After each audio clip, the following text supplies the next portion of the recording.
Magandang araw po sa iyo, Katoto. Itago niyo na lang po ako sa pangalang Chelsea.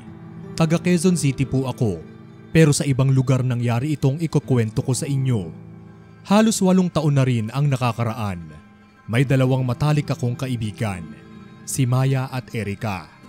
Tandang-tanda ko pa, bandang summer iyon nangyari. Nagbabakasyon kaming 3 sa probinsya nila Erica. College kami noon, graduating na, kaya naisipan namin na magbakasyon kasi lahat kami ay graduate. Sa norte yung probinsya nila, lolo at lola niya yung nakatira, pero may isang bahay sila na walang nakatira, tas dun daw kami maglalagi. Payag naman kami lahat dahil libre sa kakakilala pa namin ang may-ari. Nung araw na pupunta kami, nagulat ako kasi kasama pala ni Maya yung boyfriend niya. Wala naman sa amin yun, pero syempre medyo ilang kasi wala naman kaming karelasyon ni Erica. Maganda yung lugar nila Erica, liblib nga lang talaga at halos walang masakyan papunta o paalis. Kaya sinundo na lang kami ng motor ng lolo niya. Mabait yung mga lolo at lola niya, masasarap ang mga pagkain at higit sa lahat, malayo kami sa magulong syudad. Akala ko talaga magiging maayos ang lahat.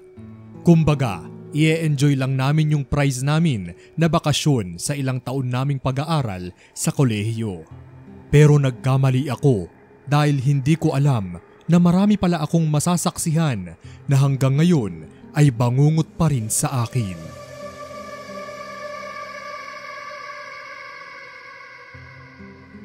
Masaya naman ang unang 2 araw namin hanggang sa nagsimula na akong magtaka nang mapansin ko isang gabi na palihim na nag-uusap si Erica saka si Son na boyfriend ni Maya kapag madaling araw.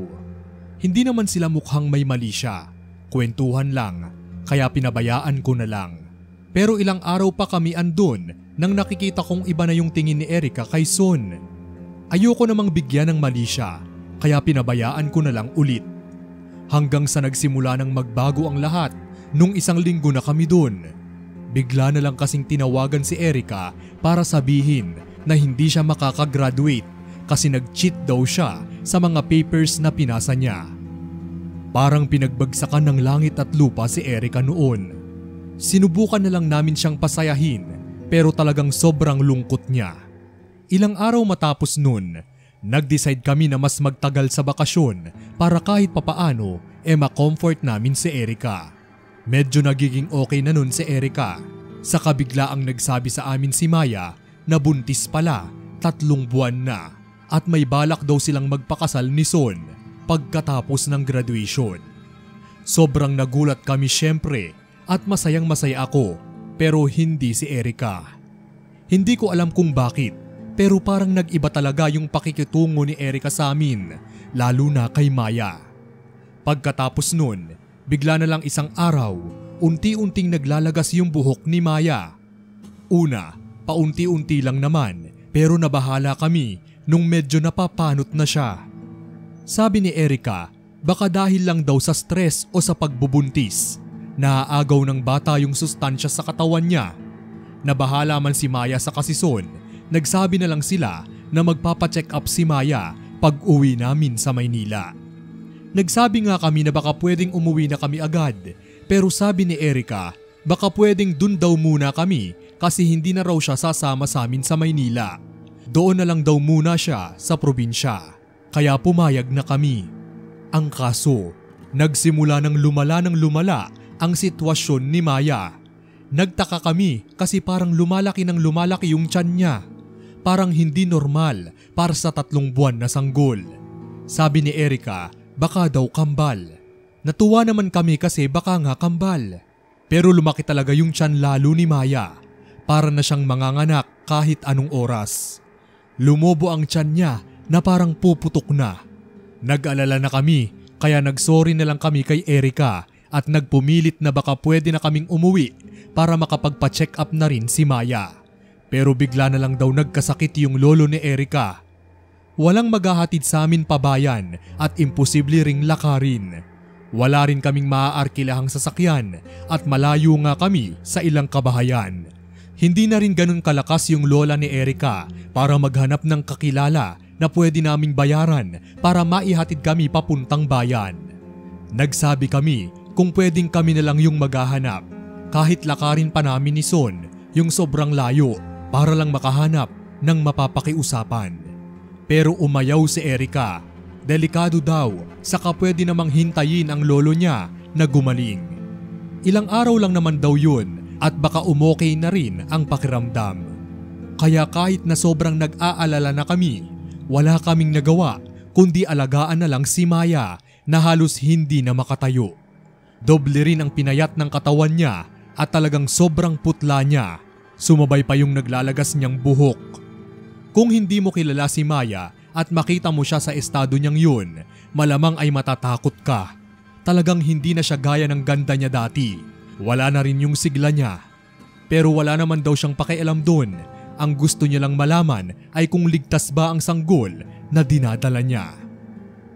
3 araw ang nakalipas. Hindi pa rin gumagaling ang lolo ni Erica. May lumalabas ng dugo sa ilong ni Maya na sobrang baho at kulay itim pa.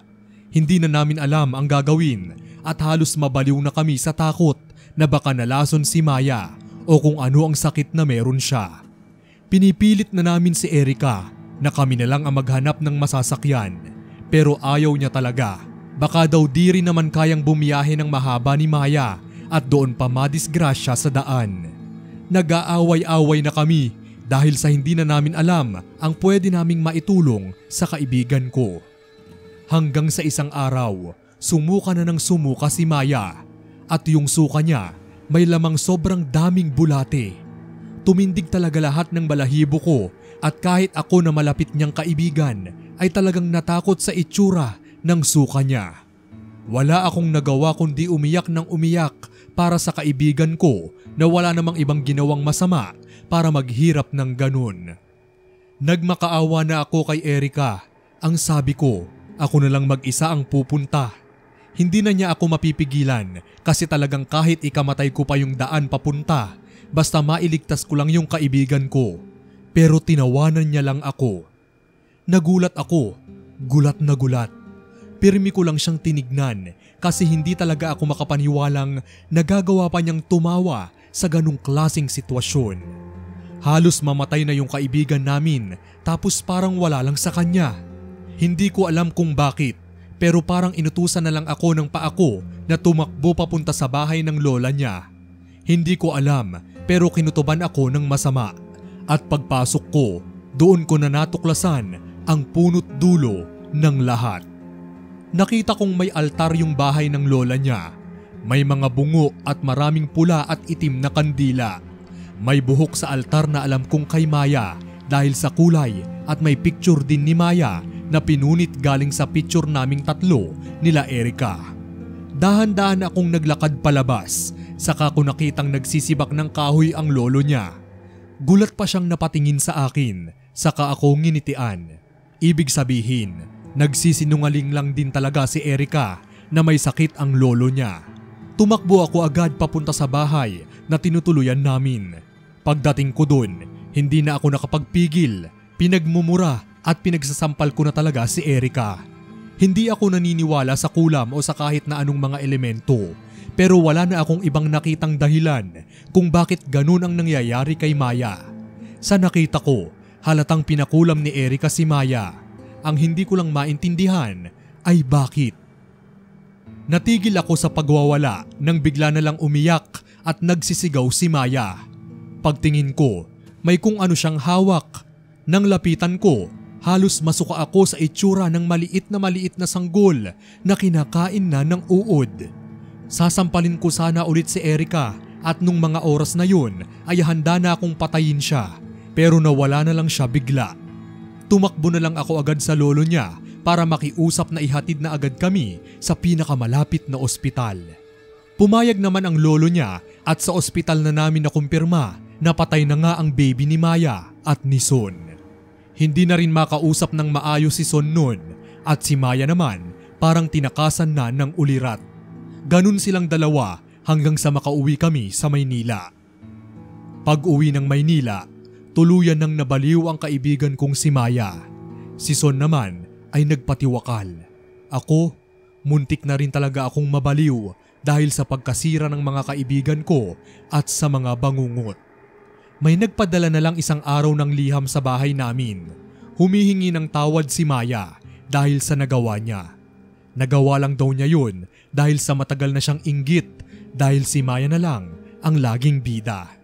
Pero kahit ano pang patawad ang hingin niya, kahit lumuhod pa siya sa lahat ng santo, hindi na maibabalik ang mga buhay, pati na ang katinuan ni Maya. Kaya ang masasabi ko lang sa kwentong ito na nangyari sa amin, piliin niyo lagi ang mga sirkulo niyo at ang pinakamahalaga, huwag kayong magpalamon sa inggit dahil nakakamatay.